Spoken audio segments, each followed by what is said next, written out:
all right. What's up, Tuesday. What is up, my fellow RC people? My second family. Yes, sir. Yeah, right. How's everybody doing tonight? I've been in the shop all day. What's that, like a 35 gallon, 40 gallon? Yeah, I filled those 4 times up with aluminum chips today. So, I've been busy. Busy man, always busy. Nevertheless.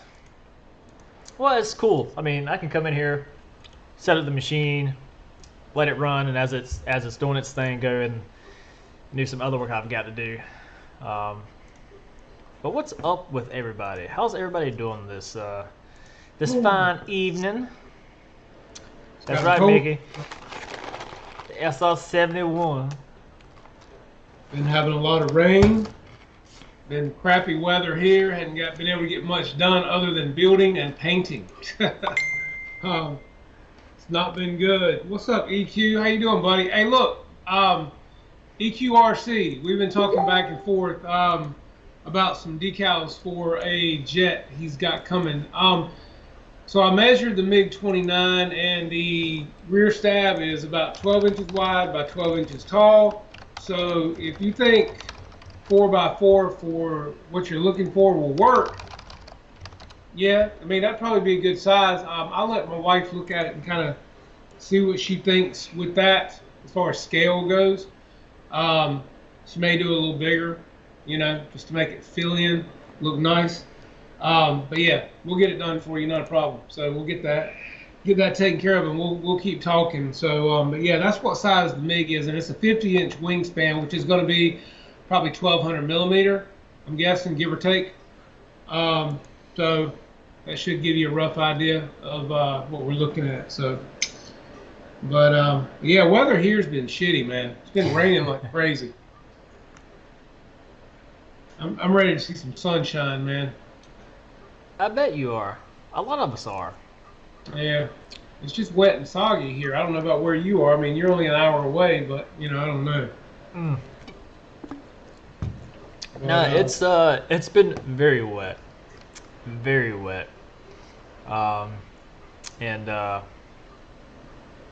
it's annoying. I hate it when it's like that. I do too. And then add cold and short days on top of it, and it's terrible. What's up, Barry? JCB67. What's that gentleman's name? Nice crowd coming in here. What's up, Mr. Jackson, RC Aviation? Good crowd coming in here tonight. Deuces Wild. What's up, Mikey? What's up? GB Linden. What's up, buddy? Mickey, BRC. Hey, look, guys, if you haven't checked out Mickey's video of his friend that did the turbine conversion on the MiG-29, definitely give it a look, guys. It's awesome. He tells you how he did it, tells you what he used, tells you his setup, then gives you a flight. About a 17-minute video. I watched it from beginning to end. Really good, and the guy flew the snot out of it. So definitely give it a look, guys. And Mickey, if you want to drop that link in here, definitely drop it in, and give everybody a link to where they can look at that. Let's see here. Where? Dave Snyder. Appreciate the I was supposed to say voucher. Wow. Voucher for me on the EDF page. I appreciate that as always, my friend. What is up, the midget lover himself, Hanger 51? Or does people get triggered by that? Should we say little people? Oh, but they have different size. So do you say like small, extra small, small, medium? I just got a question up here I wanted to answer real quick. Earlier in the chats from Mr. Craig Beaven. He was asking me, he said, did you get my message about your T-45?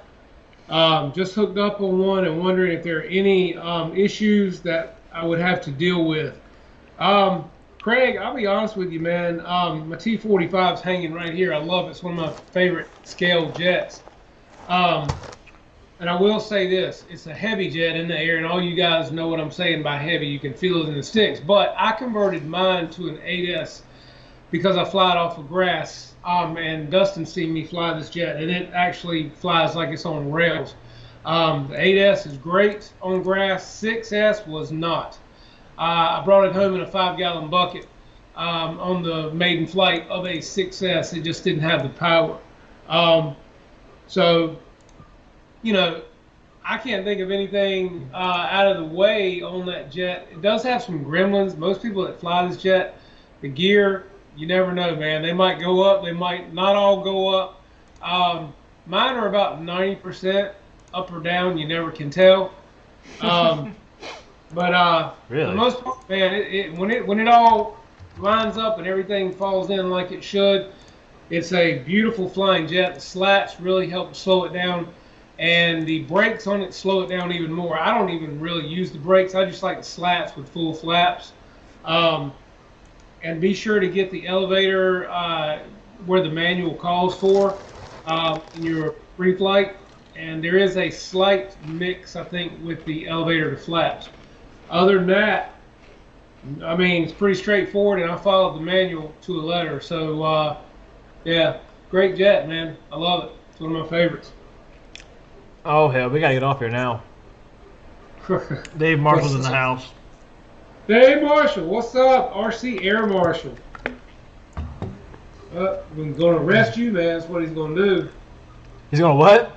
We're going to arrest you. RC Air Marshal, get it? What's up, Mr. Ray Guniak? What's happening, buddy? Oh, How are you tonight, funny. man? Good show last night. Enjoyed it, as always. I was here until 1:30 last night. Okay. Then my wife. So I'm a terrible person in the morning as far as like I don't want to get up.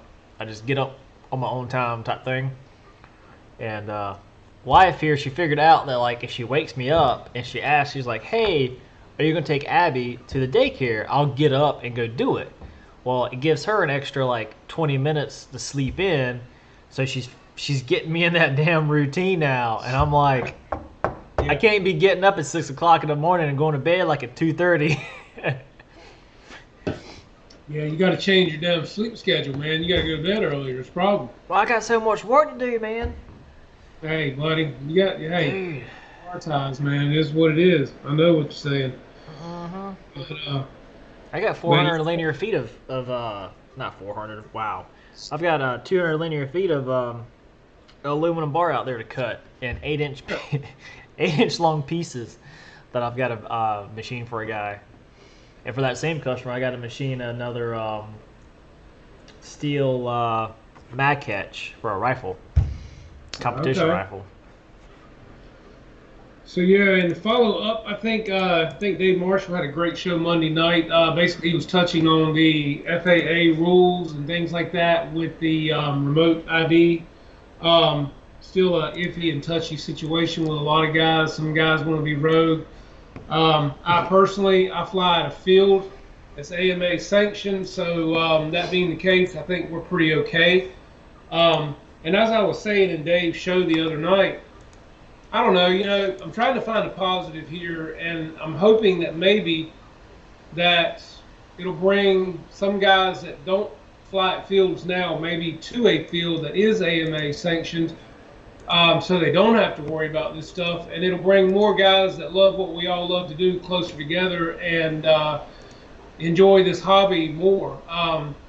Because, at our club, we always welcome new members and enjoy anybody we can get into the hobby, because that's what keeps us as a club up and going. And we all like to talk about planes and mess with planes, and we all enjoy the same thing. Most of us all have the same interests. Some may have some in Heelys, some may have some in quads, but still it's RC, so we all have a good time doing it. So I'm just trying to find a positive in the whole thing, and hoping that maybe it'll bring guys closer as far as hanging out at AMA clubs. But yeah, that was a good show. And then Guniak last night, he had Hamilton's hanger on last night. Hamilton's doing a great job. He's getting some great planes in the air and doing some awesome flights and videos. So keep up the good work on that, Hamilton, and enjoying your channel, man. Shay, however, most people know him as Shay or Hamilton, however. And then, see, we got Kenny in here tonight. He's looking tall, feeling tall. Love you, man. Mean it. Yeah, great crowd in here tonight, man. And as you guys can see, and I think you saw on the premiere that we put up, been working on the PT-17, man. Doing my own thing on it, and it's really turning out nice, guys. It's bringing this plane to life, and I have several mods that I've had to do on this plane to, get it where it is. It's not the greatest manual in the world to deal with, especially for new modelers. But for those of us that have been around a minute, we figure it out. We get it done. Several things with the wires on this plane that Ryan and Bobby K had talked about last week were the fact that they tend to get sloppy. Well, I think I found a remedy for that, and I'll be putting that up in the video as well. And some other things that I told you last week that I've done to this plane to mod it up to reinforce this or that. So hopefully you guys won't have problems, and I'll be dropping videos on that as well. But I think I don't know if I can turn this around a little bit. I think the paint job on this thing has turned out incredibly well. Still got a few more decals that my wife is making for me on this plane. I've got to get, I'm going to put a couple of these stickers you're seeing right here. I'm going to put a couple of big ones of those on each side of the wing. Got to get a couple of like danger markings that go in here. The number 182 up here on the nose, and then the big A on the tail, and then the Stearman and the 82 on the tail as well up top. So it's coming around, man. I can't wait to make it. It's a beautiful airframe for any guys that want to take it on. But again, it's I wouldn't say it's for the beginning modeler. Because it could be frustrating with several things that you got to do. But for the most part, once it's together, I mean, it looks great. I've got these daggone, I don't know if you can hear this. I've got these things like tight as banjo strings, man. So I don't think they're going to go anywhere, or they're going to get saggy. Because that was what Ryan was saying after he flew it a couple times. But if you do it right, when you put these together, you can take these wires, and rather than just put the screw in and connect them and tighten it up, if you'll take your wire and twist it, I twisted it about 20 times, and then put your screw in it, and then tighten the screw up. And what twisting that wire does is it takes some of the slack out of it from, just its stretched out self, and it shortens it. By twisting it is what it does. It shortens it. And then when you attach it with a screw, I mean, as you could just hear, it's as tight as a banjo string. So just a simple twist of that wire makes all the difference in the world. And then how I installed them, which again I'm going to do a video on to show you, because the manual does not show you. There's nothing that shows you how to do this. So again, that's another big thing on this plane. The cowl on the front, as we talked about, there's little studs up on the wheel pant things here. I don't know if you guys can see this or not. I'll try to, right here, if I come in, see those little studs on the wheel pants right there? Okay, well right now they're wooden skewers. And the reason they're wooden skewers is because they're little pieces of foam, and it's actually right here on the front of this part, right there. Those are little pieces of foam that stick out, guys, and they're super fragile. I mean, matter of fact, I think I broke one of mine off before I even realized it was broken. So, in order to remedy that, I took a skewer, sharpened one end of it in a pencil sharpener, stuck it through there, glued it in, and then cut it off where I wanted it to be, and I'm going to paint it white, and it ain't going nowhere ever again. Again, just another mod that I did that makes a difference. And then another mod that Brian and myself came up with on this plane. If you guys have this plane yet, this piece right here, this muffler, sitting right here on the top of this plane, that is like a ugly wart on somebody's nose. That's It's like kinda a silly. That's like the worst place to put a muffler on a plane. Right on. Well, the problem with it on this plane, man, is that it's you're gonna knock it off. I mean, it's just right out of the box, it was almost like it was not ready to come off. So what we did was I was just thinking like in the terms of like a real plane, right? Because you're flying forward, it's pushing forward, and I mean it seems like the exhaust would hit the wind and like just come back into your face. I agree with that. But I don't know. But then the exhaust would be, the pipe would be like a ram effect. Yeah, I'm going down the wormhole. But there was actually more pipes that came off. If you look at a real motor, there's more pipes that come off of it than this has.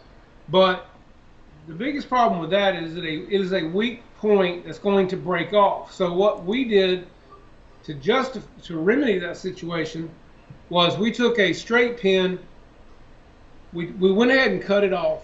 We put glue on it, we took a straight pin and we stuck the pin all the way through it and down into the fuselage, let the glue make contact and set up, and then snip the pin off, even with the foam on the muffler. Once it hardens up, it ain't going nowhere, fellas. So you're going to break something else before you break that off. So that was another thing. And then the rudder, I think we spoke about last week. The rudder is another weak point on this airplane. So we went in there and put plastic hinges in that rudder. And, that was another thing that we did, along with putting nuts on the back of the engine, the radial itself that goes into the cowl, which I've done some video on. So I'll be getting all this together. But it's a beautiful airplane, and according to everybody I've seen fly it, it flies incredibly well and very efficient once it's together. But it's a hard model if you've never done this, and I could see where for somebody that is not a modeler or somebody that doesn't care to do things like this, they'd be frustrated and say, you know what, the heck with this, I'm not messing with it. And then if they had to read the manual that came with it, that would be another whole ball of wax that they couldn't deal with. But from what I understand, the Dynam planes fly really well once they're together. So I'm hoping that everything will go well here, and I'll get a maiden in it soon. So again, be waiting for that. But the paint job on this thing, guys, this is the Rust-Oleum 2-time white satin, and this color was a Lowe's latex that I matched up for the T45 Goshawk up here. And the paint on this thing looks phenomenal. So, and then the black is actually 3M pinstriping that I did all the way around here to separate the two colors. And I'm going to also put a layer of polyacrylic, which is this right here. This is the clear matte. This is an excellent product, guys. I don't like shine on my airplanes, really. I mean, this has got more shine than I really care for. But this matte finish right here this is an incredible product, and I love this stuff. It goes on great, dries quickly. About 15-20 minutes, you can do a second coat. Normally 2 coats is about all I do on any of my planes, and it really helps with hanger rash and knocking the paint off of them, moving them around, stuff like that. And that is a Lowe's product. I haven't seen it at Walmart. They have the liquid in the can at Walmart, but I have not seen the spray like this at Walmart. So, yeah, just my thoughts. Have you ever used the polyacrylic that is It comes like in the tin can that's like stained. It's like yeah, I've got some. That's what I'm saying. I've got some of it over here too, and I normally use the foam brush right. to put it on with, and it does great. I take nothing from it, but it doesn't dry quite as quickly as the spray does. And with the spray, you don't get really any brush marks, like you might get some with a foam brush in this product. Foam brush works good with the kind in the can like you're talking about. There's also another product called, what's it called? God, it's a poly something. I'll think of it in a minute. But it's also a water-based poly type of product that you can put on. Now this in the can, like you're talking about, Dustin, in the stain can. This runs through an airbrush really well too, guys. Okay, you don't have to water it down. You don't have to do anything. It works really well through an airbrush. So I have done that before.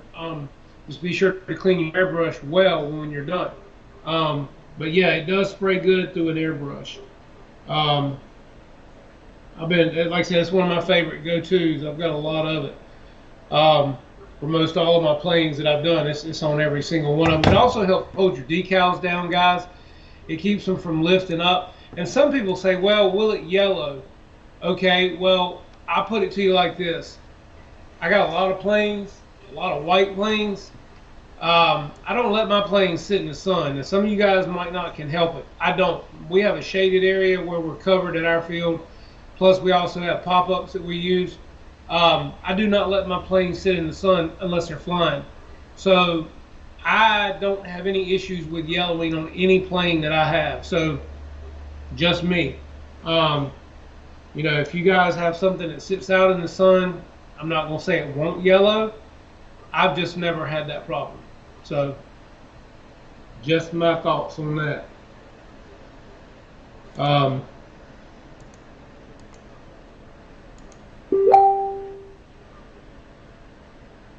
And yeah, Mickey BRC, he's saying the same thing. Throw it into an airbrush spray gun. It does work good, man. It works really good.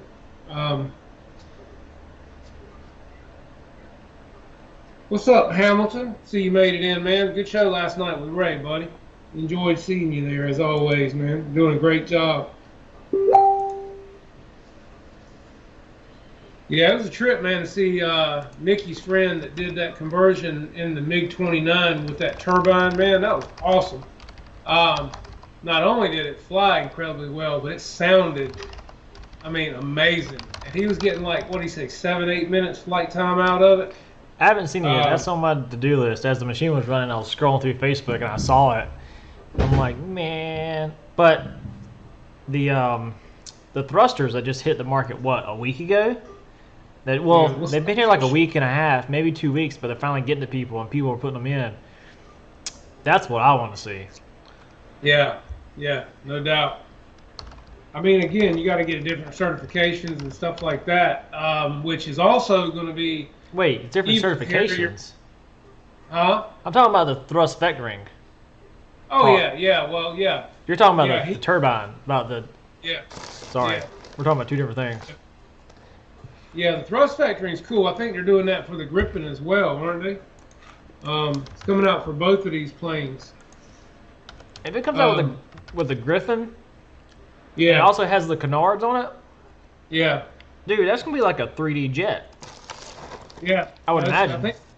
I think you're supposed to be putting it on that as well.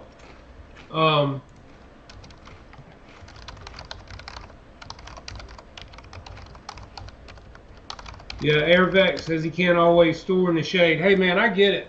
Which, if you can't, try to carry you a sheet to lay over your planes and get you. Look, man, Harbor Freight. You can go to Harbor Freight and get a nice pop-up. Comes with a case, a rolling case, and everything for like $60. Get you a coupon, and it's nice size. It's like what would you say, Dustin? 12 by 12, 10 by 10, something like that. 10 by 10. Yeah, and I mean, for $60, man, you put your planes underneath it, bud. Hey, it'll save your planes a lot of gatoring and your paint jobs, stuff like that. So, definitely look into that. But I get it, man. Everywhere doesn't have shade. Yeah, yeah. Mickey said so. So all up costs for the turbine and the MiG 29 will cost you about $3,000 US. Um, and that's getting it in the air flying. Still, it's a lot of money, but it's cheaper than buying, I don't know, like the BVM jets and stuff like that. Now it's not composite, you Right. know. Composites are sweet, man. I gotta say, my buddy that flies the Oh, composite jets in our Ryan. field, they're sweet. How you doing, Roach? Good to see you, man. Thank you for coming by. Man, look, time out. I got a vent here. So I'm starting to venture out and do like more advertising for my family's business. My dad has never been like the person to advertise. It's always been you treat your customers right, go word by mouth, that type of thing. I'm trying to get dad like more modernized, right? So we got some new saws, some tampers, some cold saws for like cutting concrete and stuff. I put it on like Facebook Marketplace. I know, but it's free. The first damn thing on the ad is our website, the company name again, and this dude goes, "What's the address to your facility?" And I said it to him verbatim. "What's the name of the store or the phone number?" Like, dude, hit the fucking link. Oh man. Hey, Oh, and he might not this be. is why I'm He so might not angry be all the as time. he might not be as tech savvy as your dad, man. I mean, some people don't know what a link is. You know what I mean? Oh, like I have it in the description. Like if you just click the see more button, right? Because you know if you have like text is like this long, hit the see. Mm. Dude, man, look, some people don't know how to work a toilet paper roll, man. What are you talking about? They know Just how to spin- work a toilet paper roll, but hell, they're the ones that's hoarding you it. Hoarding it. know, like I said, does it spin backwards or does it spin forward? I mean, Oh, we did have a scary. guy that came in that bought a diamond cut blade. It's a 14 inch. It's a $160 blade to cut concrete. He's like, this thing was dull within like an hour of cutting. And we're like, wait, what? He brings the saw up here. He put the saw blade on backwards. Oh God, yeah. There you go. That's what I'm talking about. Then he asks Yeah, us field like, "Hey, practice. can I get another one?" We're like, "Yeah, for another $165." Yeah, and run it the right way this time. Imagine how much quicker he'll get a cut going on if he's running it the Yeah. right way too. Well, the funny thing was, is he was like, "I was wondering why it was cut so slow." And it's a what they call a soft cut wet saw. So you hook up Yeah, guard hose up to it to keep the dust down and help lubricate it. yeah. And he's like, "Those ones, man, you just keep like, you can just keep getting it." Uh, But man, people oh kill me. Lord, these boys are getting nasty in here tonight. Uh oh. Y'all have had too much indoor time, obviously. Damn. Oh man. Oh, here's something for you, George Watts. Let's see if I can actually get this in here. This is a 12-inch by 5-inch. Oh, you actually can see the. If I can do it this way. Ha! Check that out. That's nice. Making mirrors. That's sweet. I got some new gear to end today. I doubt you guys want to see it, but it's machining stuff, vices and stuff like that. So I got a question for anybody out there. So I was telling you a little bit about this earlier, Dustin. So my wife tried to do something nice for me for Christmas, man, and she heard me say on one of the shows one night that I'd like to have one of the Spectrum hoodies that they've got. So she goes on Tower Hobby's website and she gets the number and she actually calls the Tower Hobby number and gets a representative. And she gets a pretty nice gentleman and she tells him that she'd like to order one of these hoodies and he tells her that they only have extra large, which I'm not an extra large. Are you sure? And so I'm positive, brother. That's a little too big.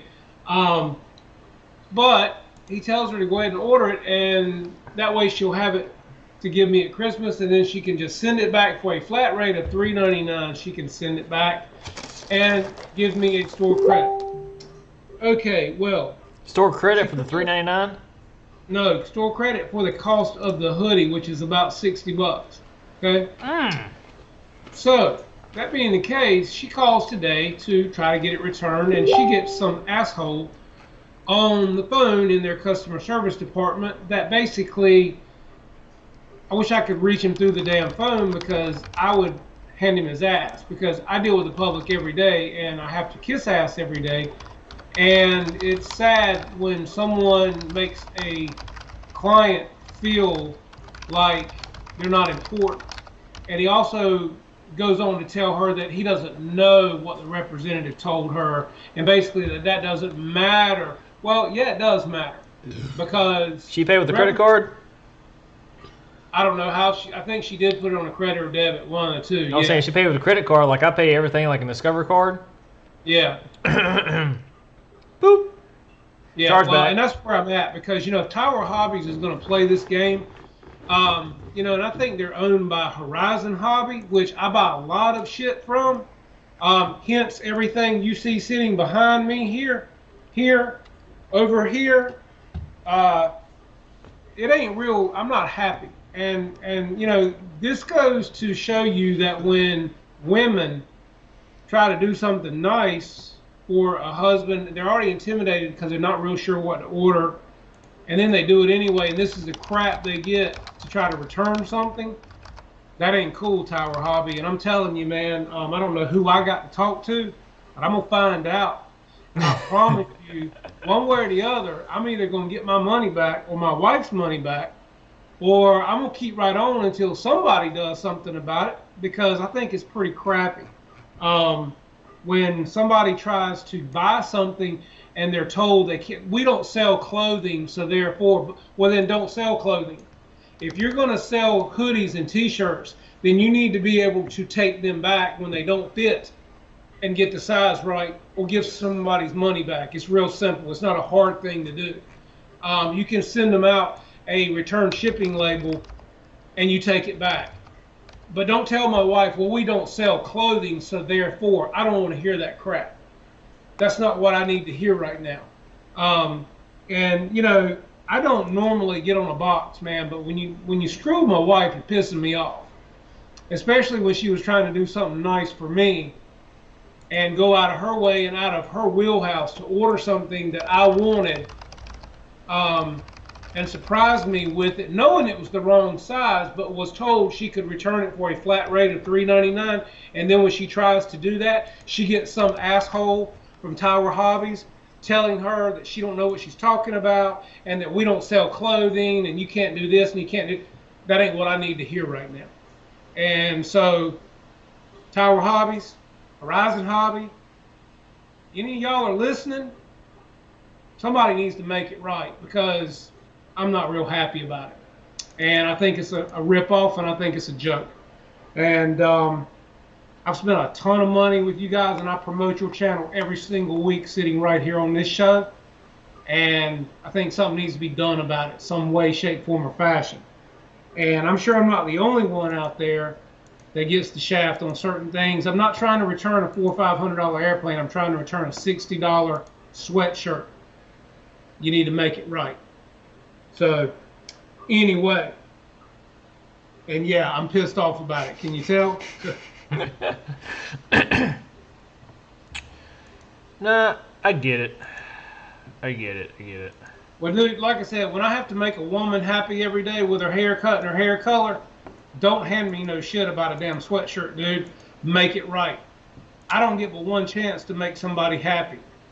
And the customer's always right. If she ain't happy, we're going to make her happy. You understand what I'm saying?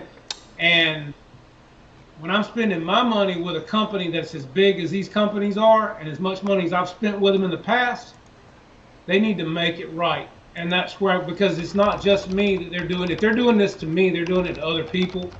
And that's what I'm here for, is to help other people, because this is wrong. And you can't do this to people if you want to keep their business and you want to keep women especially coming and buying products for their husbands, their boyfriends, whatever, for special occasions, then you need to have your customer service needs to be on point and needs to be done properly. Because you're not selling to me, you're selling to my wife, which you need to be sure to do the right thing and help these customers out. Because if you don't, I can tell you this right now, my wife said tonight, after talking to that schmuck at Tower Hobby, she would never buy air in a bottle from this damn company again. Okay? And right now, I'm behind her because I'll tell you what, I'll give the damn shirt away on my channel before I'll put up with crap from these guys, man, but I'll run them in the damn ground at the same time because I don't need nothing they got. You hear what I'm telling you? Yeah. So, just my 2 cents.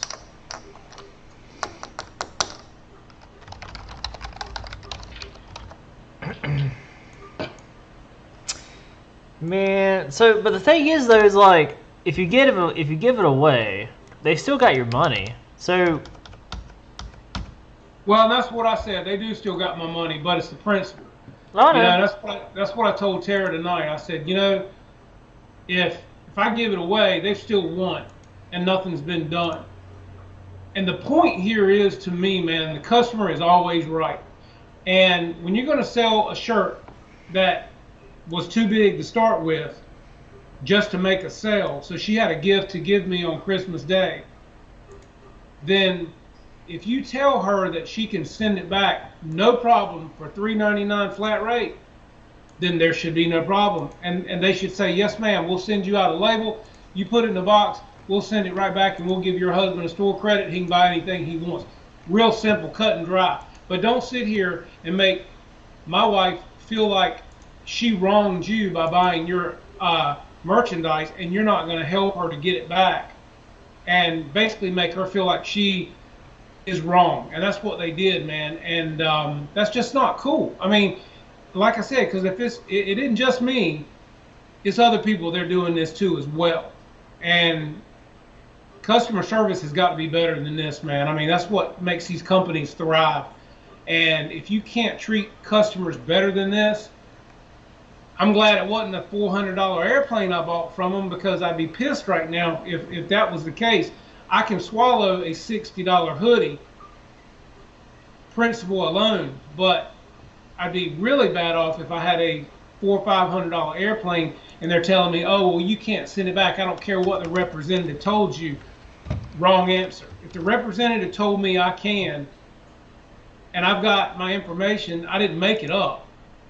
Look it up, figure it out. Make me happy. That's what you should do. I'm not sending you back a crashed airplane or torn up shirt.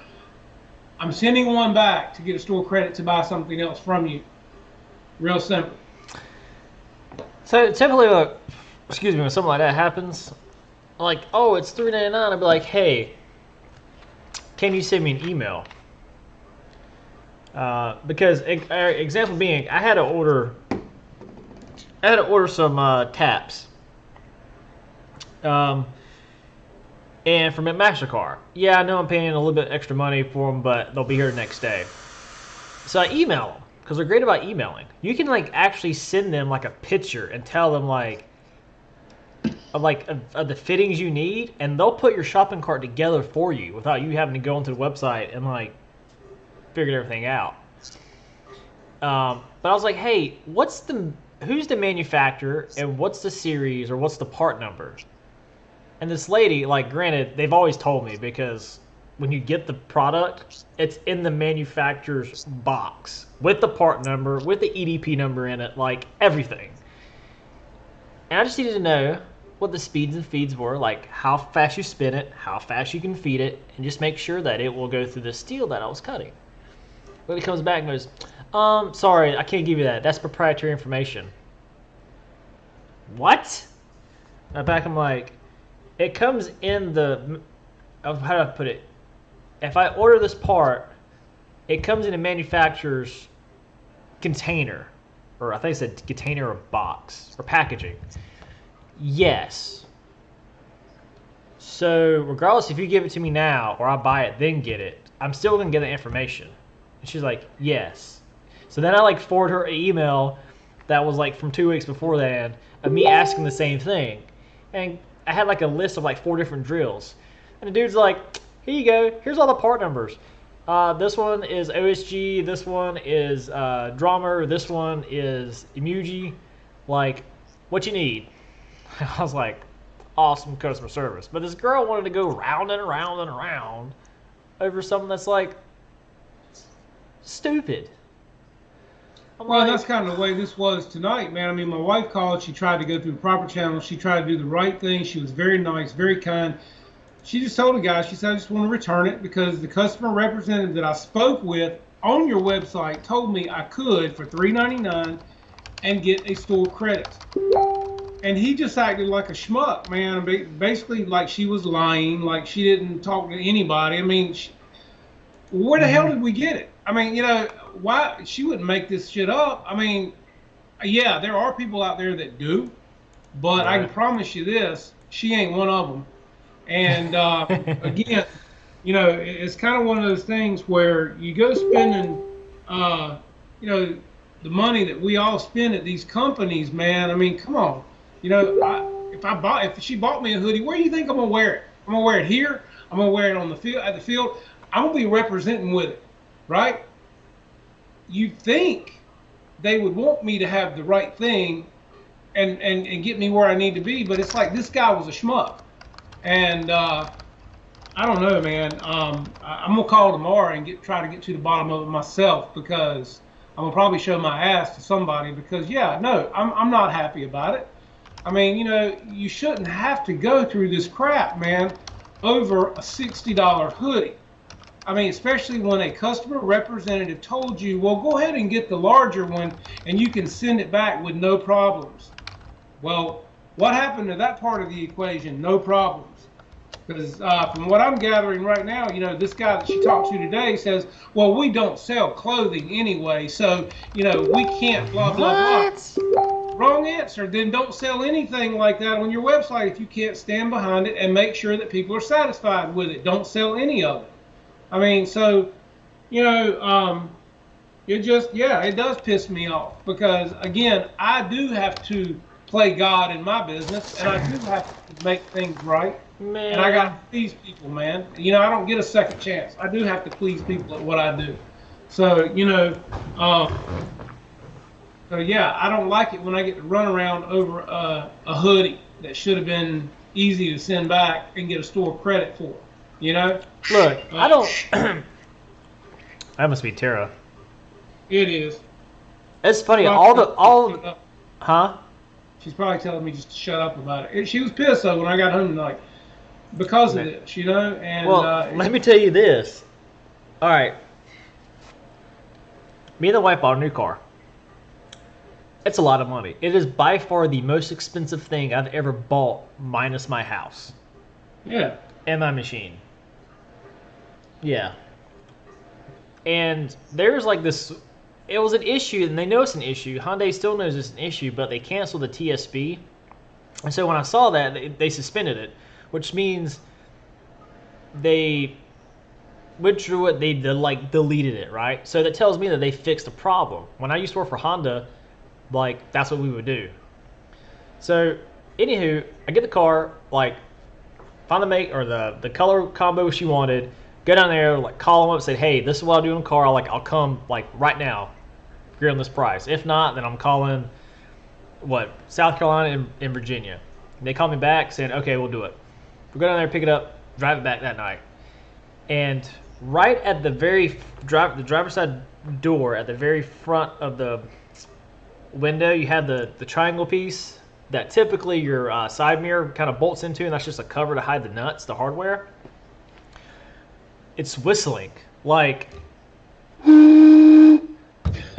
right, and it's like it's a high frequency where Ashley can't hear it, but I can hear it because I'm driving it, and I'm like, now I'm tuned into it, and they know it's an issue. And so the seat had like a little cut in it before we got it, and so I had to take it back to get it fixed. They said they fixed it. I drive it, and I'm like, it's not doing it, but then like I'm like halfway home. Mind you, it's an hour one way to the dealership because they're in Fayetteville, and so it starts up halfway home, like whatever. So I call them like, hey, it's still doing it. So a week goes by, I take it back down there to them. This is like over like right at Christmas and New Year, so you got that funky week, right? That it's going to take a little bit of time, and I get it. So they replaced all the door trim around it. Mind you, when I drove back down there, I'm like, this is the area where it's happening at, because when I push the seal, guess what happens? It stops. But instead of like doing anything there, they decided to replace the whole molding and weather stripping around the window. Whatever, that's cool. So I go down there Saturday, right? Get down there Saturday. And me and the service manager take it for a ride. Didn't hear it. I'm like, cool, it's fixed. I drop him off, turned out at the dealership, got up to 70 miles an hour, and guess what? Turned back around, pulled it back in. I was like, hey, let's go for a ride again. It's doing it. And he drove it, and he actually finally heard it. He goes, I've driven this car twice, and I couldn't hear anything, but now I hear it. I get what you're seeing. But then I also saw on the door panel, right by that general area, that it was cut. I'm like, hey, is this cut? And he admitted, he's like, yeah, that looks like it's cut. I'm like, that wasn't there when I dropped it off. He goes, all right, fine, I'll replace it. Didn't like push back. Like, these people are great customer service. Like, I was asking, hey, is this a cut? Because I don't have anything by that area. My wife ain't gonna have anything by that area. So I'm like, and at that time I'm like, hey guys, like, this is the third time I brought it down here. It's an hour each way. We need to get it fixed. My wife loves the car. I love the car. Or option B is we just undo the deal, because at this point the car has been down at the dealership longer than it has been at our house, and I've already made a payment on it. Hey. And I was hell-bent on not making that payment. I'm like, look here. This car is at a dealership. I don't want to make a payment on it. Like, push it back. But then I was just finally like, you know what? If they don't do the deal, I'll just get my money back. Like, I'm not too worried about it. Well, I mean, man, that's You the like thing, that, Mickey? Yeah. You spend money, man. I mean, you spend your money. You just, I don't know. You want customer service, man. It comes along with things. I mean, it's I don't know, man. I guess because we are in a customer service business with what we do every day. I don't know. I want some of the same courtesy, man. And when you get somebody from a company that makes you feel like they could care less, or that you're an inconvenience to them, it's wrong, man. Whether it's $6, $60, $6,000, $60,000, it doesn't matter. I mean, it's principle, when it comes down to it. And I don't know, man. I try to do people and treat people like I want to be treated, and I don't know. I just think it's wrong. Anyway. So I don't know if you guys saw about. I had put up a Facebook picture. Right on, Jerry. Where they said the prayer, what was it, the House Committee or Senate in Congress, and it was like amen and a woman is what they said, and so now everybody's attaching like anything they can to a woman, and it was Germany and German womany. Come on, you get it right. Germany, German womany. Yeah, it's like a woman after amen. Yeah, that's exactly. Yeah, it's too funny. Yeah, you need to go ahead and put those Nerf whistles in there, man. I got Nerf whistles in, most all of my stuff, and I love them. Matter of fact, I got them by the bagfuls around here somewhere. A guy on Facebook, he makes them. He 3D prints them, and I ordered a whole bag of different sizes, 2 bags from him, and they're great. I think they were like 50 cents a piece. Can't beat it, man. They're much cheaper than getting them out of Nerf balls and then throwing the damn ball away for the whistles. So yeah, but yeah, I've got them in my A10. I've got 4 in my A10. I've got them in the MiG-29. I've got them in the F-16 by E-Flight. Got them in most all my jets, man. They sound great. They're awesome. So definitely hook that up, man. the Eric. So recalls only happen if there's risk of death or great bodily harm. But even then, automakers will do an assessment to see we have 10 failure rates in a matter of 250,000 sold vehicles, and each failure rate is going to cost us, say, 150,000. If I do a recall on this part, it's going to cost me $2 million. So at that point, they rather just wait it out and pay the families. But it depends if it gets aboard ahead of the what's it called? NTSB? Yes. They can have the final say so. You need to trade before then, buddy, because the damn warranty police, man, they're going to chase you down. I mean, look, these people call you all the time, man. You want to extend your warranty? We're trying to get you to extend your warranty. It's just like, God knows. It's like you can't get away from these warranty people, man. Mm-hmm. As soon as your warranty's gone, you wish you had it, you know? Something breaks.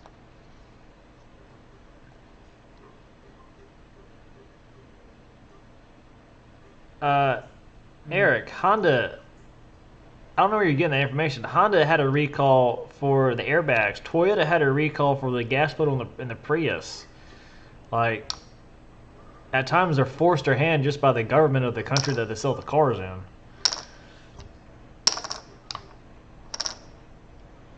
But, Mickey, Volkswagen diesel cars are my absolute favorite daily driving. Because in here, since the Dieselgate happened, you can get a 2014 for 10 grand, and it comes with a 60,000 mile warranty.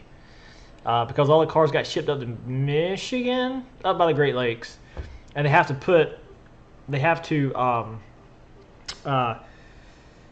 do the recall, change the emission parts on it, flash the ECM, and then they sell them to used car salesmen. So you can get something pretty cheap.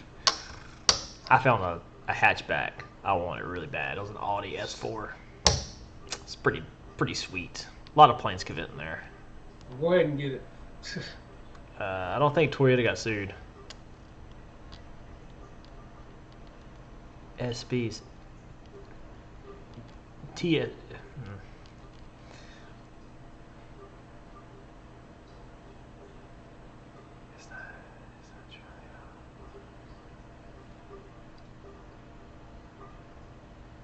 I don't understand how computers go out on cars unless you had some type of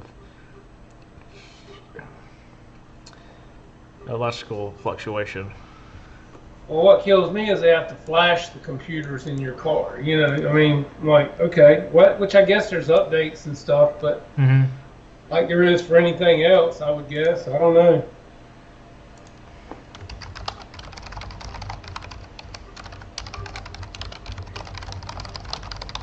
We took a motor out of a Chevrolet truck last weekend, man. I think it was a 2013.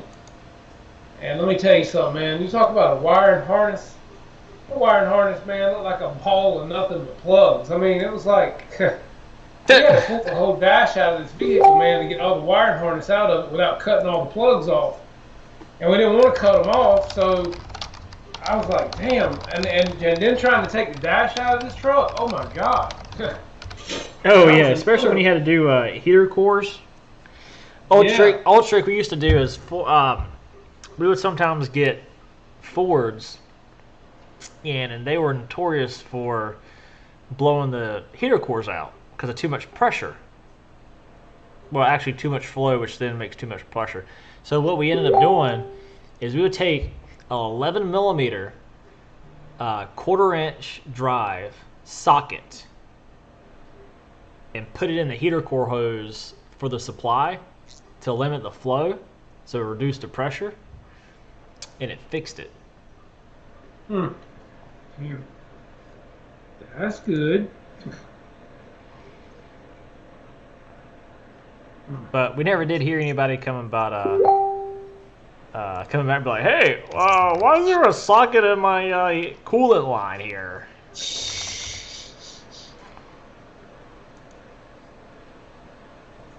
Oh, Lord. So I hope to get some flying in this weekend, man. I think we're supposed to have some decent weather. I hope so. And just to let you guys know, Hobby King's got some new stuff they're getting ready to drop too, guys. And wait for it. I'll leave it at that. It's coming. It's gonna be. Can't say too much right now. So if you can maiden the Stearman, you have to maiden the F-14. Oh yeah, I'd love to, man. I mean, again, it's just been the weather. I mean, the weather sucked. I mean, I haven't been able to get out there, man. Between the wind, the rain, it's been terrible. You know, since I've got experience and since I love you, because you are my boy, I'll do one for you. I'll drive my happy ass out. I'll drive an hour and a half out to you, and I'll maiden the plane for you. How about that? Damn, and if shit hits the fan, I got another fuse at the house. Now that I didn't crash mine. My build is good if you're willing to maiden my damn plane. Yeah. Look, I had somebody ask me the other day if I wanted to sell it to him. He said, "Because I know how you build one. I'll sell it." I was like, "No, I don't think so. I think I'm gonna fly it, man." You better get you better get some extra damn money for those plates. What do you mean? The landing gear plates. What about them? Oh, yeah. Well, shit, that would be a given. But I ain't selling the damn thing. I told him, I said, "No, I'm gonna fly it, man. It might be a while before I fly it with the wings swept. But I'm gonna get my buddy Brian, Walker, that flies with us, that you know, Dustin. He flies the mud out of this F-14. I'll get him to do some things with me on it as far as the sweat part of it and everything, showing me how to do it. As far as the aileron setup and this and that. Yeah. I hope, yeah, Paul, no kidding, man. You know the weather's been crap here, man. You don't live far from me either, so you know how it's been. Matter of fact, it was a good video you had up of your, was it F-16, I think, with a camera on the back of it. That was a good video, man. But I haven't had any stick time in, gosh, probably, what, three weekends or better? 4 maybe? Just been crap weather, man, so... What's up, Brian Brody? How you doing, man? Good to see you, buddy. Where you been? Knowing him, he's been out flying at night, man. Dude flies. He'll fly anytime. Say, look. I kind of hate that I sold my mall, because the mall, what's great about it is the lights are on the very end of the wingtips. Yeah. So regardless of how you're flying, you always see them. They're not like facing forward like on a timber. And plus you got the 2 headlights on there, right? Yeah. Because on a timber, if you're flying left or right, you only see one light. Versus on the mall, you see both lights. Yeah, true. Or if it's flying away from you, you see both lights. It's not like, oh crap, where'd my plane go? Bank left. Oh, there's a light. Pull back on the elevator. Okay, there's 2 lights. So you have to kind of get used to it. Because the first time I flew the timber at night, it kind of freaked me out. Because I was so used to flying the mall. Yeah, he was driving the mall. Driving to the mall or driving the mall? Which are you doing? But I saw where Mickey was mentioning about Volkswagen. There's an awesome, about Dieselgate, there's an awesome Netflix show about it. Basically what Volkswagen did is there's like a throttle positioning sensor, but there's a steering wheel position sensor in the steering wheel, obviously. And so when you're driving, you're constantly putting inputs into the steering wheel. So the computer knows, hey, I'm actually being driven on the road. I'm going to run like dirty to get the most miles per gallon and like most horsepower. But if you're idling and the steering wheel doesn't move, it switches fuel maps and programming to be like, oh, I'm getting tested. Let me run the clean map so I can pass emissions. And that's how Volkswagen got around that for, I don't know, 10 years, something like that. It went on for a while. And so that's how they like beat the system, which was, it was ingenious how they did it. I mean, thinking outside the box, yeah, they got caught. They don't sell diesel cars in the States anymore. They got banned. But when you ask a dealership, hey, you can bring back diesels? No, we're focusing on EV cars and battery cars. Yeah, that's not helping Mother Earth. Ever seen a lithium mine? Right. Yeah. You ever see how much that door handle on a Tesla costs if you wreck it? About $4,000. Not cheap to put back together should you wreck one, and the only place you can get parts is from Tesla. Mm-hmm. So yeah. I'm glad you love it, Brian. Next time I see you, make sure you bring them all so I can get some sugar time on it. Brian is definitely addicted, man. How did you fly today, man? You were working today. I mean, come on now.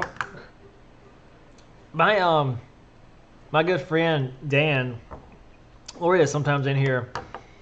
He's a insurance agent. He does he's like an underwriter. And so he has a field at his house, but he also has like the main field by his house. So he'll like put a few planes in and like go fly and be like on a conference call or something. It's pretty cool. Or something. Mm-hmm.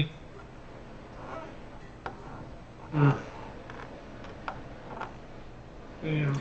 It's a little challenging for takeoffs, but you get the 109. Which one's that?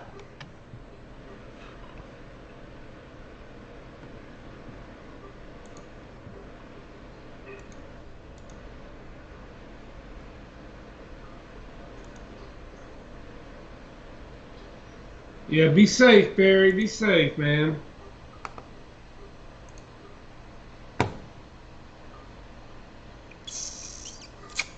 I think the last time we saw Barry, he was sitting in a motel somewhere. That was on Zoom about 2 weeks ago, I think.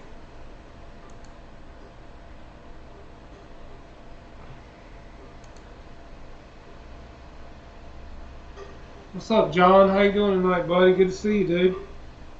Hey, did you ever hear anything back from Mr. Weaver? I texted him like happy birthday, but I didn't see anything. Yeah, I didn't hear back from him yesterday either. I told him happy birthday as well. He's gone pretty incognito these days. I see him occasionally on what is it? Instagram. Yep. Oh hell, John VHRC's here. There goes the damn neighborhood. Better late than never. Well, you gotta admit, man, he's over there in Washington, so he's 3 hours behind us. Yeah. Already have 8 dinner and drinking a beer now, and it's only 6:30 over there. Damn, son. That was good to me. Tell you what, man, I burnt the mud out of the tip of my finger about 3 weeks ago with propane. Let me tell you something, bud. You ain't never done it? That hurts. Yeah. And that was through a welding glove, too, no doubt. Awesome, Victor. Hey, it seems like your wife is getting the hang of driving. I see the videos that you post up of her driving. She's coming a long way fast for never being behind the wheel, especially in California. I'd be like, nah, we're going out to the country roads.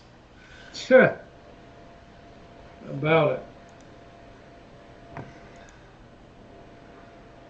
And I hate that your F-22 went in, but yeah, it looked good doing it. Yeah, it did. Cause you hear me like he knew he like done screwed up. Like when that nose like went down, he was like, oh. And he owned it. I mean, that's the thing about it. He owned, you know. Yep. He wasn't electronics that time, was it, Victor?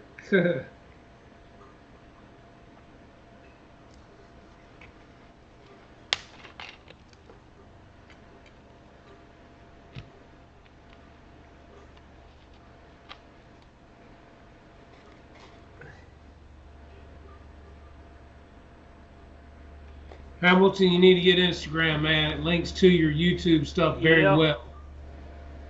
Whoa, John, what happened to your F-22? I don't know if you actually having mishaps. So you need to get another one, which tells me like, did you let Bill fly it or GB fly it? I'm kidding. Maybe.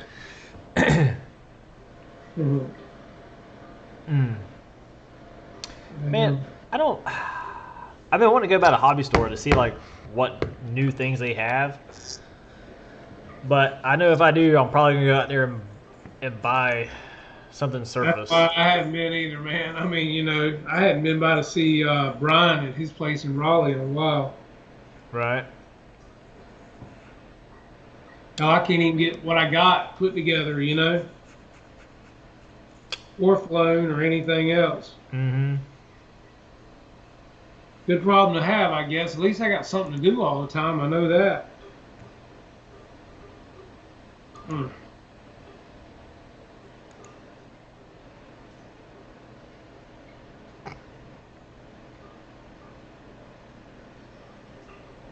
Appreciate you guys' support coming out here tonight, man. A lot of you regular guys in here: Jermaine Spencer, Hamilton, Victor, Jeff in Lower Alabama. What's up, buddy? Or as I say, LA Jeff.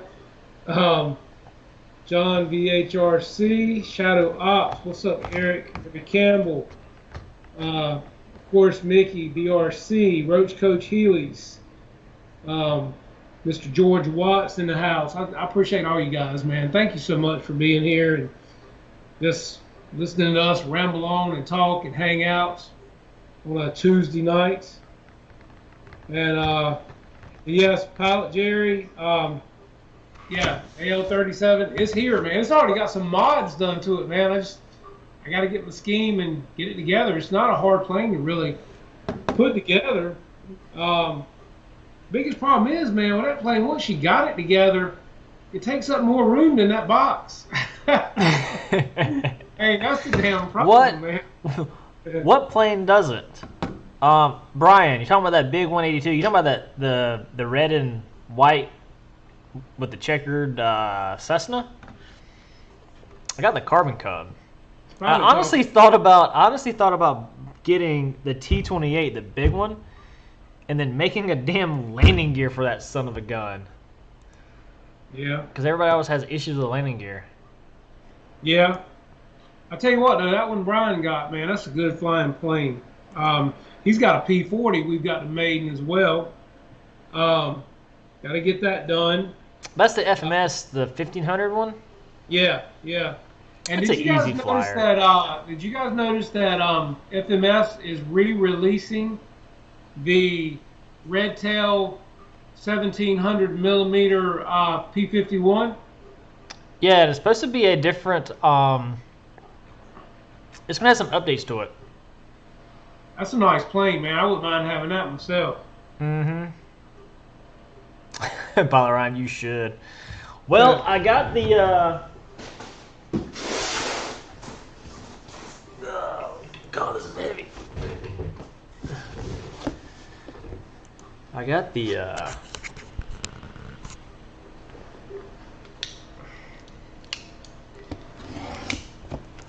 Let's do a quick unboxing. I've had this all day, and I've been waiting a week and a half for this to come in.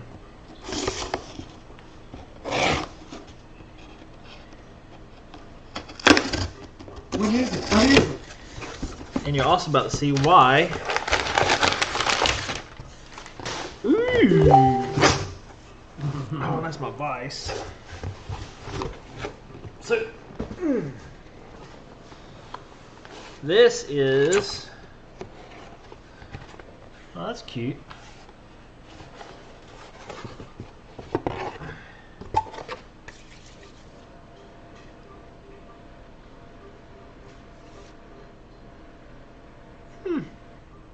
Okay, what do we got? Do tell. So this is what we call a rock lock system, and I've got to get. Oh, come on! No, no. I have no idea what these are for.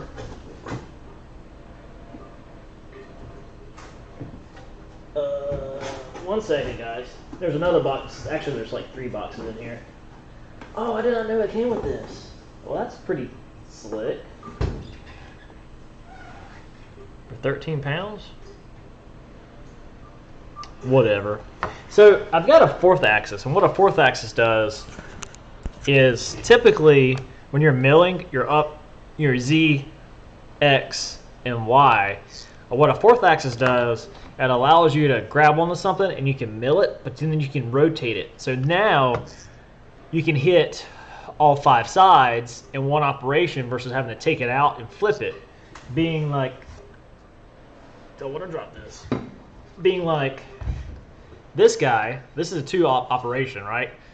Mill it, flip it, because you got like a hat that sticks up, because that's what the vise holds onto. So there's a little bit of material below this. Flip it, and then you deck it off. So what this does, this allows me to change setups. So this will stand like this. Then I'll have a vise that will bolt to this through a locking system. That's what I was trying to find. And then when I want to change from a vise to like a lathe chuck, if I'm doing like something round, I can put it on here and not have to indicate everything in, because everything is off the zero, the center of the plate. So this right here is $1,000. That's why machining is so damn expensive. Yes, it is. And then the vise, if it'll let me get it out. Oh, it's a heavy mamma jamma. Oh, it's covered in cosmoline. So this is the vise here. It's a self-centering, so as I turn the screw in, you'll see how the jaws come together. So self-centering to a degree. Now, is it absolutely perfect? It's not. But for what I'm doing, it's more than enough. Where's the post stuff? For government work. Do what? I said close enough for government work. I mean, it's like positional. Like if you take the vise off and put it back on to the plate, the first thing I was holding up, it repeats within 3/10, which is 0.0003 of repeatability. I wanted to go with laying, but those asshats never know how to pick up the phone and return a call. Great customer service. Here's All another about. box. I'm trying to look for the where my pull studs are. Maybe they're in this box. But this whole setup here was like $2,800, and then I bought a new machine today. To expand. That's gonna be pretty cool.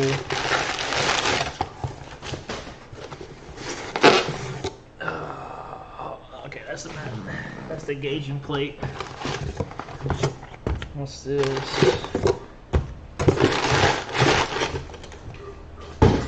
Alright, there better be. Okay, cool. So that's where I got cut. So these are the pull studs, and these pull studs get screwed into the back of the vise, and then this is what actually locks into place. And then you screw this down here, and it locks it down. So then you can't move it. So then you just unscrew it, pops right out, and you're ready to go. So that's pretty damn cool. I'm excited. It's Christmas. Get me candy store. Mm-hmm. I could take it. I don't know if I can. I was about to Is that say. what you gave yourself for Christmas? What? Is that what you gave yourself for Christmas? Sure. Well, Hey. I'll go with that. Tax write-off, man. You gotta spend it somewhere. Yep. Because if You don't spend it, they're gonna take it. yep. Oh man. Well, it's okay. I was gonna say, remember how I opened up the vise and then closed it back? Now the phone won't fit back over it. What ifs? News from HK. What from HK? Hamilton asked me what was coming up next, man. I said something new from HK. I'll be able to tell you more soon. Ooh, I know what it is. Yeah. So, well, this is kind of embarrassing. How the hell does this thing go back? I'm like you, I can't. Oh, there we go. I was gonna say, man, I can't figure out how it goes back in the box. I'm pulling a Jeff tonight. No, I can get it back in the box, okay? One day, I don't have a problem putting it back in the box. And so, you might be like, well, how do you find center of like rotation? Because you have to find center of rotation. There's my CMM report. Mm-hmm. This is how you found center. So I put this on that plate. See how it's got a center hole? This is a ground hole. I put an indicator on here and I spin my A axis or my fourth axis. I spin it and I keep having to bump it until it reads true to the center of axis. So as it's spinning, I know that that's absolutely aligned, or you can say concentric to each other. And you can see the pull studs on the back here. So now I've got to get some material. Aaron wants to know, have you flown your Emax quad yet? Have I? Yeah. Yeah, I flew it and then like on like the 5th or 6th flight, one of the ESCs like burned out in it. I didn't crash. Honest to goodness, I didn't crash it. And so I bought it off of Amazon. I was like, hey, like this is what happened. And I was like, I didn't crash it. I swear to you, I didn't crash it. And they're like, all right, here's your return label. So I returned it. I didn't buy another one.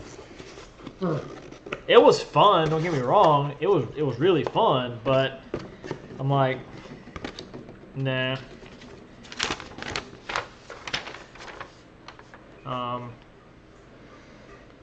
So what this report means here, it's called a CMM, and it tells me the surface's deviation.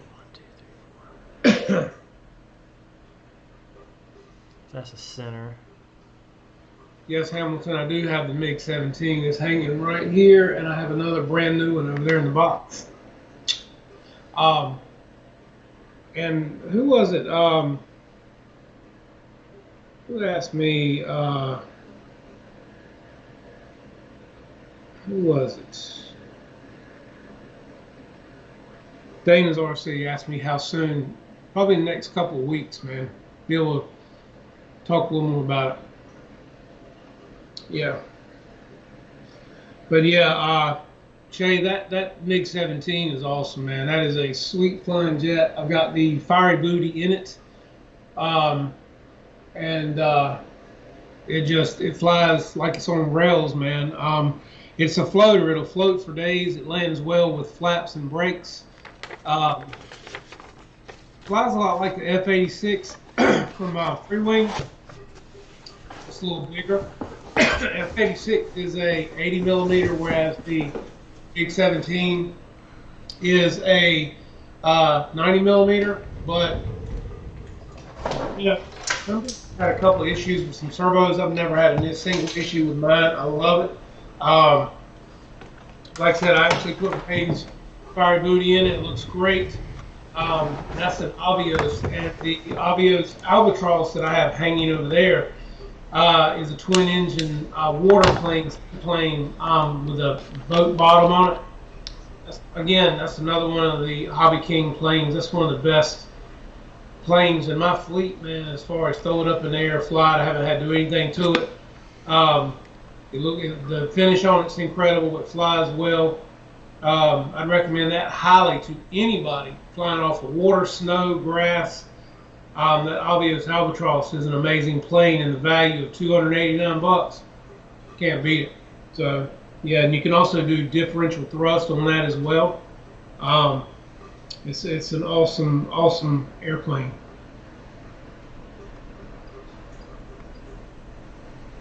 Yeah, John, that is the Hobby King MiG 17, hanging right here above me. And I think you've got one too.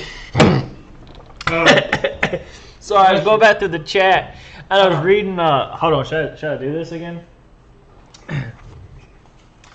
Hey guys, look what I got. That's right, I've got 5th axis pull studs, quantity of 4. From Mickey.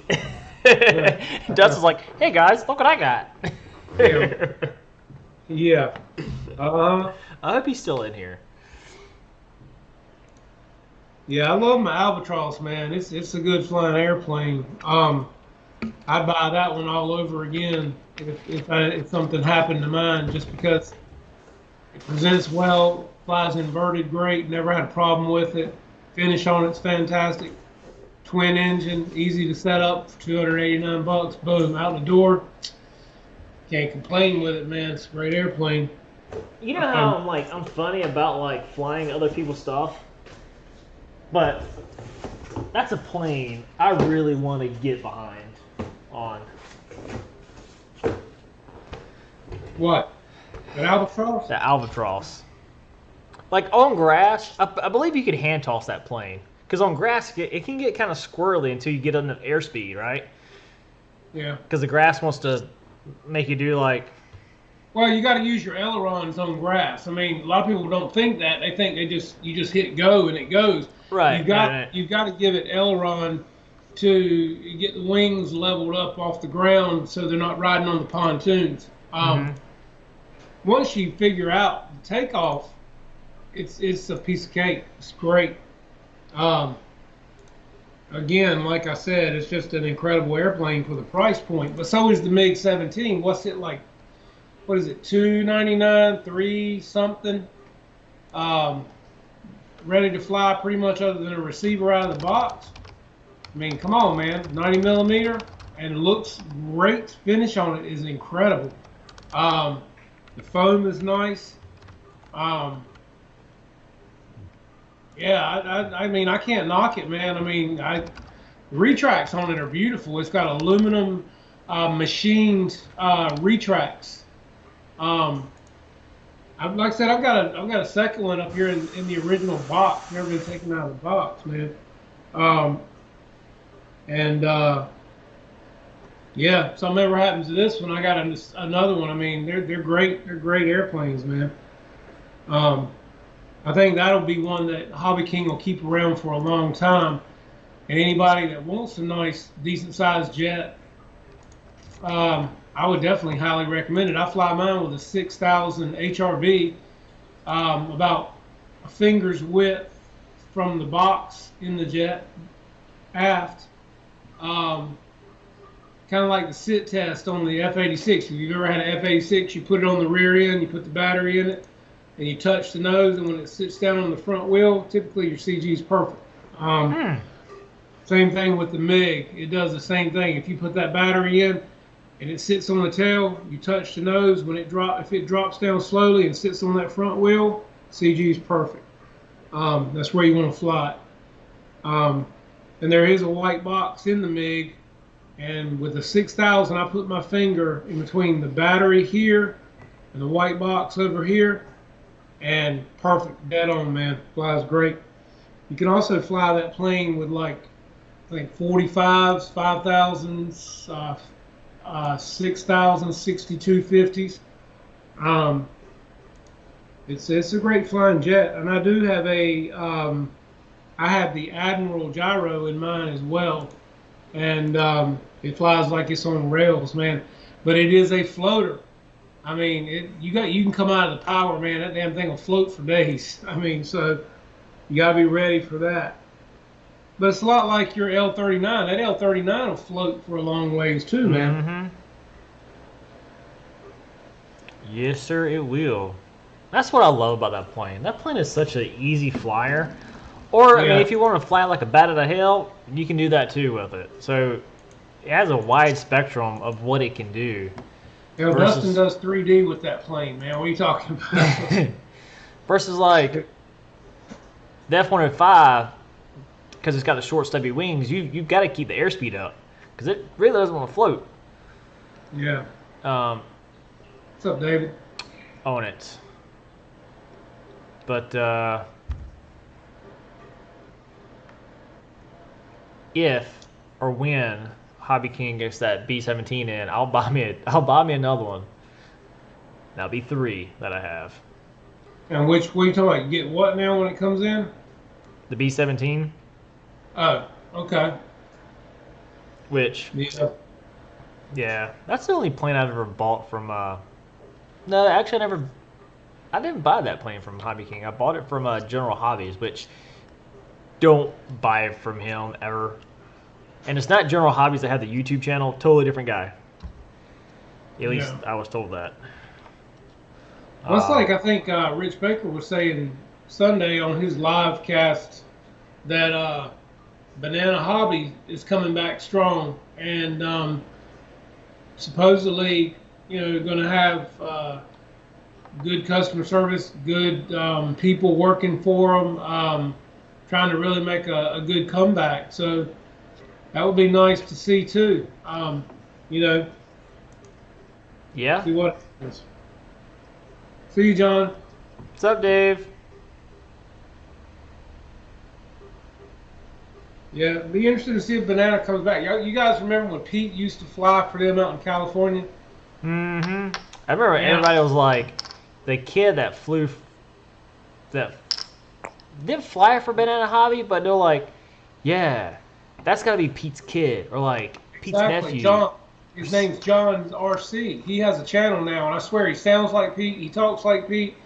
He does everything like Pete. If he ain't kin to Pete, Pete's probably his uncle. I don't know, but flies at the same field Pete flew at. Right. I mean, he does his reviews the same way. They got to be kin somewhere in there, man. But Pete, man, I watched Pete, God, years ago when he was doing stuff, man, and he turned me on to a lot of nice-looking airplanes, man. He could fly an airplane really well, too. He did a lot of, he flew some Dynam stuff. Gosh, he flew HSD. He did a lot of nice, cool stuff with that Banana Hobby, man. Yeah, the only thing I got interested in from Banana Hobby was the LX B25. Yeah. Because that's a big girl. A big girl. I'd like to have that P40, man. That's the sweet one that Kenny's got and the Petrinkic brothers have got. Mm-hmm. P40 in that camo version is sweet, man. That's a big plane. It looks a little underpowered to me, but I think it's a nice looking airplane. I'd love to have it. I can tell you that.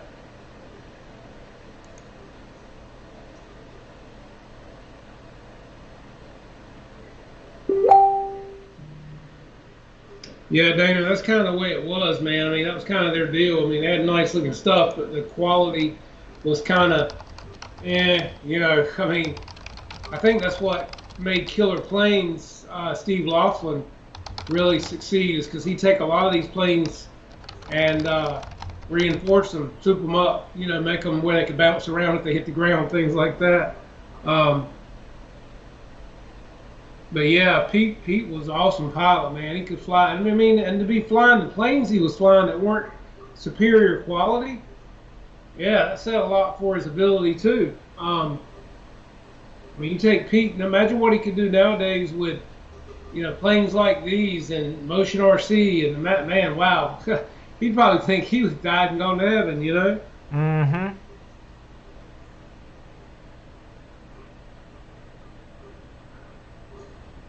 Roach said he has the LX A10 twin 70 millimeter. Anybody want to buy it? Ruffins, I only load rifle. That's literally all the powder I got is rifle. I never loaded a pistol. What's up, Dave? Hey, man. Right here, buddy. Right here, dude. That's what I'm talking about. When you send out that T-shirt, man, my buddy Brian, I want to give that to him, man, so he can wear that at the field and represent you.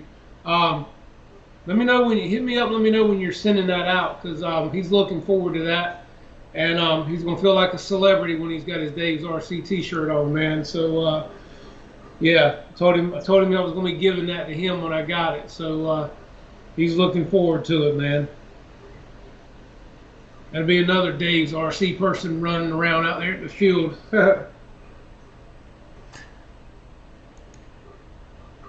I would be flabbergasted if Free Wing ever came out with like a B2 or the 117. I think that'd be pretty sick. Good. Yeah. Yeah, Jeff, you remember when Pete first debuted the HSD F-16? I mean, that's only been, what, 2.5 years ago. I think he was the first one to debut that jet. And it was sweet, man. I mean, I almost pulled the trigger on it the day I saw it because it was Arctic camo. But that was Pete that showed that airplane, and that was a great video, man. That was one of my favorites. I watched that video several times.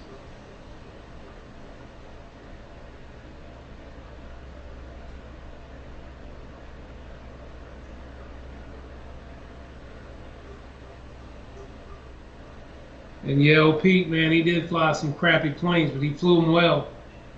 He sure did. Like I said, he was a good pilot, man. He was a good salesman.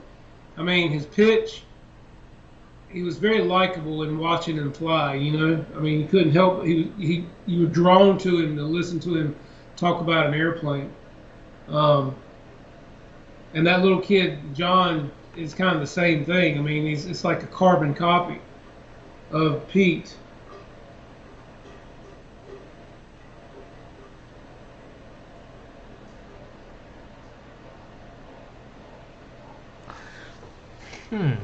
George, so the 117, is that...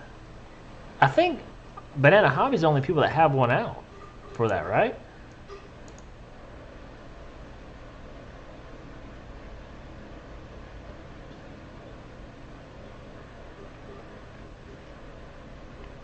What are you unboxing, Kenny?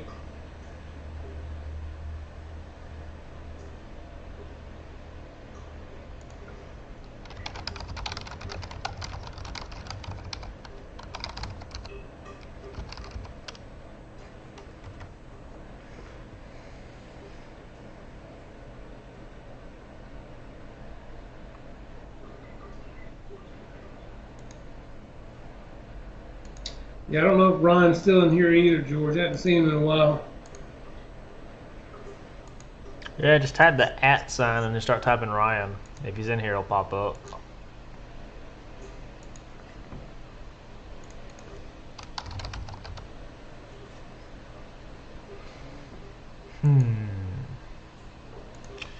Man.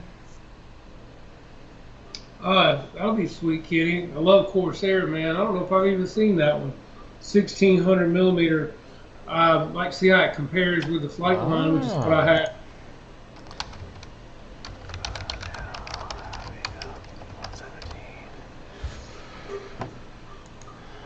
6-channel Blitz RC Works. Hey, let me know, Dave, man. I told Tara we'll get we'll shoot Eric the file, man, or whatever we need to do. And that way you can get them printed off whenever you want to. Not a problem, man. I'll send it to you or Eric, either one. Just let me know what you want to do, man.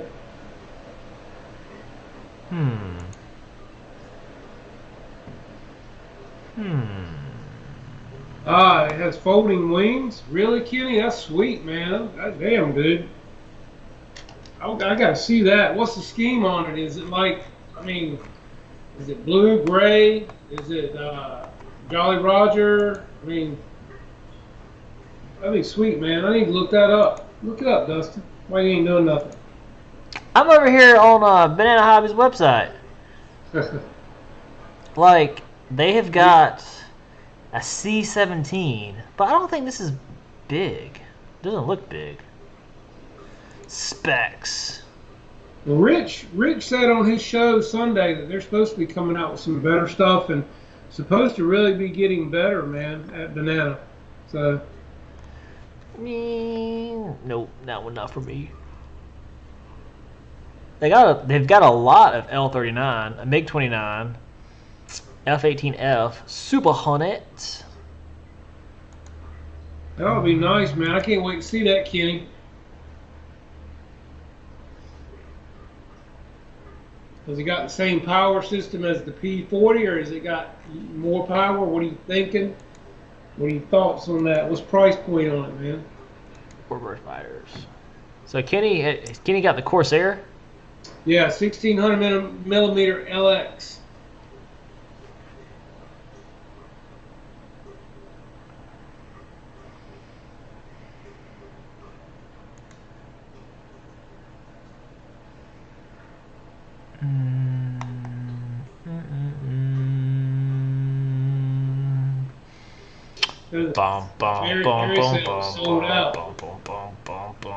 No, it's in stock.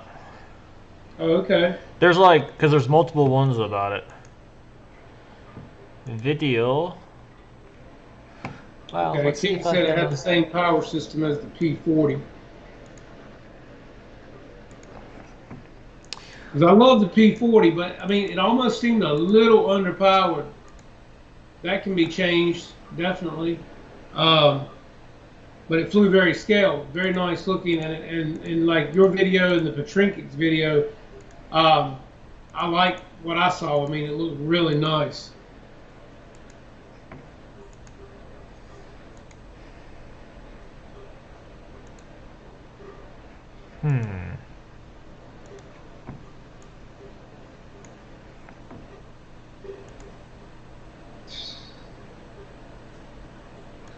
Yeah, Brandon Moon. Yeah, I've seen that. I've seen that Corsair on Brandon Moon's channel with the folding wings. Yeah, I think he also did a folding wing on the F7F Tiger Cat, if I'm not mistaken. It seems like I've seen that somewhere too, because I thought it was cool with the F7.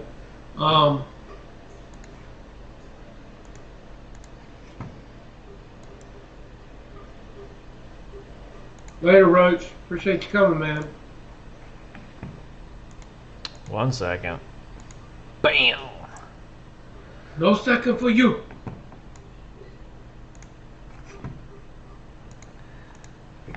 Oh, hit wrong button.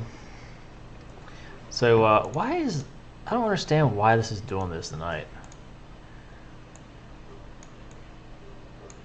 Sorry, Home Prize. That looks nice.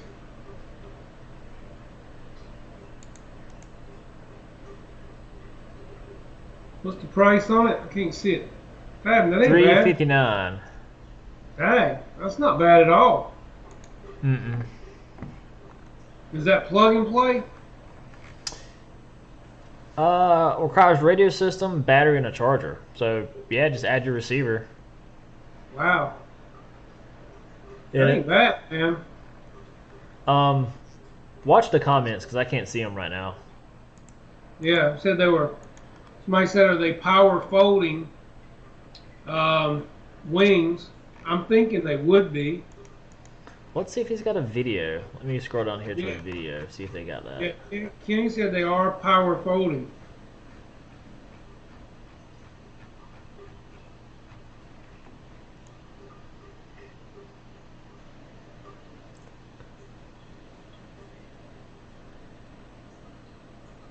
Let's see. That's a nice looking plane, man. Mm-hmm. Oh, it's even got the prop for the bomb, like, because when it stopped spinning is when it would go off. Yeah. Where was the You can kind of see a like a it looks like to be a locking mechanism right there. Yeah. Oh, there it is. Is it? Yeah. So it's basically just a worm screw, just like a retract. Mm-hmm. It's got a lot of detail to it. It's pretty cool. Hey, man, for the money, it looks great. Mm-hmm. 1600. That's the same size as the flight line. Yeah, it is. Yeah, Kenny, when you have your video up, man? He said he was uploading it, so it'd be like an hour. I think he said. Okay. But my thing is like if you're gonna say videos and images, make sure you have a daggone video up there. Oh, there we go.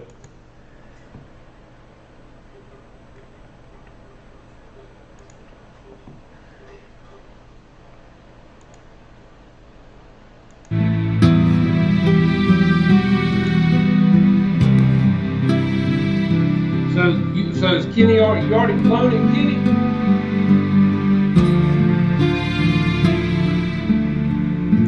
Of the 63-inch super scale U Corsair coming soon to Banana Hobby. Damn, it Sneak looks peek good, man. coming your way.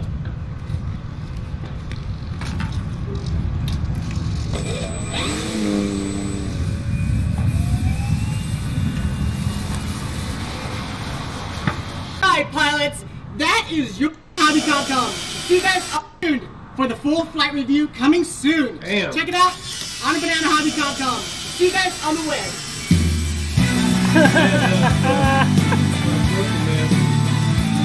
That's pretty daggone cool right there. It is, man. I mean, for that kind of money, heck yeah. Right. It's very nice looking. For that money, that's great.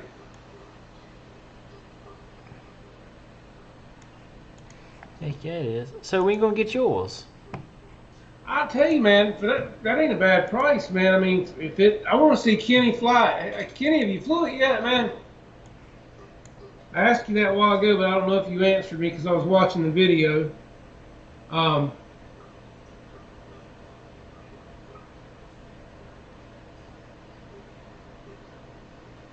Been waiting 6 years to get it, he said. What, you been saving up?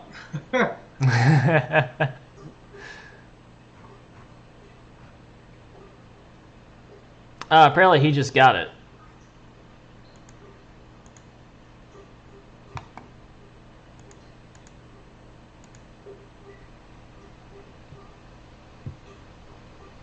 If it flies and behaves as well as it looks, that's a good deal for the money, man. I'll be interested in seeing and hearing Kenny's thoughts on that one.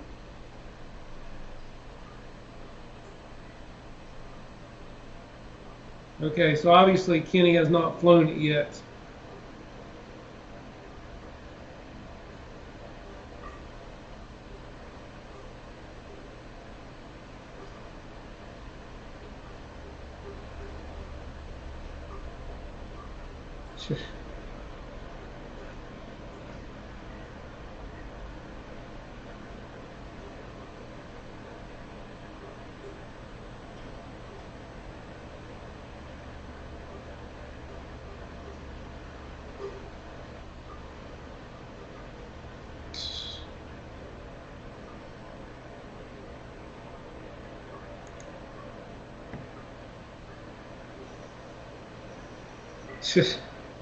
Mickey, that's funny, man.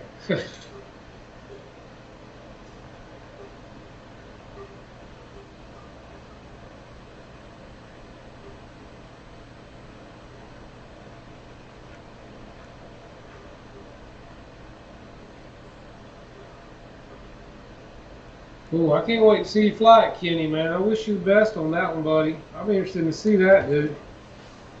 That is a very nice looking Corsair, man. I'll tell you what, so far I'm impressed with the LX models I'm seeing, man.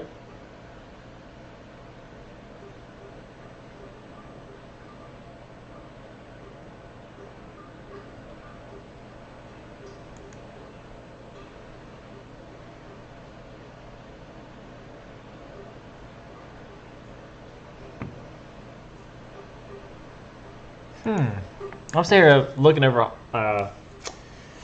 Banana Hobby. Again, that B25.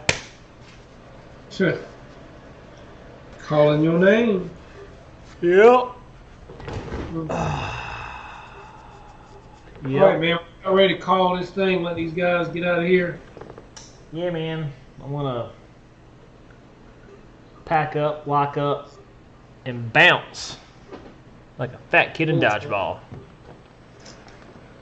All right, man. Well, I've enjoyed it, and I appreciate everybody being here tonight and hanging out with us. And hopefully we'll get this plane here made soon. And F-14 up there, some other stuff done. We got a lot going on, man. We got a lot of stuff to do. I need to get Pilot Ryan to come down here and help me get some stuff done. Can't get you down here to help me do shit. Oh, what the hell? I can't get you up here to help me do shit either. I can't get you here. Yeah, that's right. Busy, busy, busy. Oh. Always busy.